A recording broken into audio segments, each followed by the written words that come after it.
नमस्कार। एक अति संपन्न परिवार में जन्मा युवक आज से 100 वर्ष पहले देश की सबसे प्रतिष्ठित नौकरी इंडियन सिविल सर्विसेज को पास करने के बाद उसे केवल इसलिए लात मार देता है क्योंकि उसे अपनी परतंत्र मातृभूमि को स्वतंत्र कराने की लड़ाई लड़नी है। राजकुमारों की तरह सुख सुविधा में पला हुआ युवक बार बार हजारों किलोमीटर पैदल चलता है और पूरी दुनिया में घूमता है, अंग्रेजों की सभी बड़ी विरोधी शक्तियों से मिलता है और उन्हें प्रभावित करता है। केवल अपने दम पर एक बहुत बड़ी सेना तैयार करता है और अपने तरीके से आजादी की लड़ाई लड़ता है। वह देश के एक छोटे हिस्से को ही सही पर आजादी दिलाने की शुरुआत करता है और स्वतंत्र भारत का पहला आधिकारिक राष्ट्रध्वज फहराता है और दुनिया के अनेक देशों से भारत को स्वतंत्र देश के रूप में मान्यता दिलवाता है। आप समझ रहे हैं यह कितनी बड़ी बात है। और मात्र कुछ वर्ष बाद मिली स्वतंत्रता के बाद सरकारें उसे इस तरह से भूल जाती हैं कि इतिहास के पन्ने उसका नाम लेने में भी कतराने लगते हैं। स्वतंत्र भारत में उस राष्ट्र नायक के परिवार की जासूसी की जाती है और उसके परिवार को उपेक्षित जीवन जीना पड़ता है।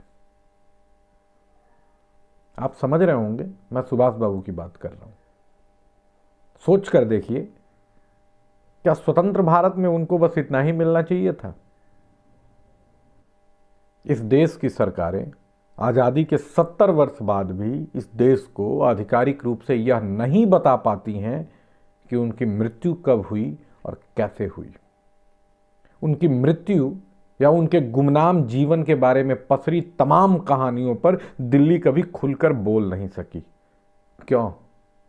किसके डर से? वे कहानियां जिन्हें देश की सरकारें कभी खारिज नहीं कर सकी, यदि उनमें जरा सी भी सच्चाई है तो सोचकर देखिए कि किसी राष्ट्र के लिए इससे अधिक अपमानजनक और क्या होगा कि उसकी आजादी की लड़ाई का सबसे बड़ा नायक अपने ही देश में स्वतंत्रता के बाद गुमनाम जीवन जीने को विवश होता है। कौन है इसके जिम्मेवार? और आज जब आजादी के लगभग 75 वर्ष बाद कोई सरकार इतिहास के पापों को धोने का प्रयास करते हुए दिल्ली के हृदय में उनकी मूर्ति लगाने का प्रयास कर रही है और उनके जन्मदिवस को पराक्रम दिवस के रूप में उत्सव के साथ मनाने की शुरुआत कर रही है, तो कुछ लोग केवल इसलिए बवाल कर रहे हैं कि दीपक का स्थान क्यों बदला गया। स्थान बदलना क्या इतना महत्वपूर्ण है? स्थान बदलना इतना महत्वपूर्ण नहीं है साहब। अमर जवान ज्योति जब तक सृष्टि है तब तक जलती रहेगी। और अगर आपकी श्रद्धा केवल उसी स्थान पर है जहां अंग्रेजों के नाम बहुत बड़े बड़े अक्षरों में लिखे गए हैं तो यह आपका दोष है। पर सच यह है कि अमर जवान ज्योति अब सही जगह पर पहुंची है। इंडिया गेट अब सही अर्थों में इंडिया गेट हुआ है। जो लोग न कभी सुभाष बाबू के साथ न्याय कर सके, न चंद्रशेखर आजाद के साथ, न भगत सिंह के साथ न्याय कर सके, न राजेंद्र प्रसाद के साथ, उन्हें सुभाष बाबू की मूर्ति नहीं जचेगी। वे बहाने ढूंढ ढूंढ कर बवाल करने का प्रयास करेंगे तो कीजिए ना, किसे फर्क पड़ता है? किसी को भी फर्क नहीं पड़ता। दारू के नशे में उलूल जुलूल गालियां बकने वाले लोग राष्ट्रवाद की परिभाषा तय नहीं करेंगे। यह देश अपने नायकों की पहचान आपके कहने से नहीं करेगा। देश जानता है कि कौन नायक हैं और किसका सम्मान किया जाना चाहिए। राष्ट्र सुभाष बाबू को पूजना चाहता है और राष्ट्र सुभाष बाबू को पूजेगा। आपको चुभता है तो चुभे।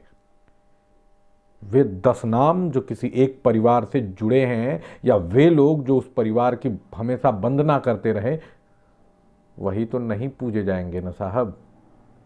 आप खारिज हो रहे हैं धीरे धीरे। आप खारिज हो चुके हैं धीरे धीरे। आपकी छटपटाहट सत्य नहीं बदल सकती। युग बदल चुका है साहब। पूरे देश को सुभाष बाबू की जयंती की ढेरों शुभकामनाएं। जय हो।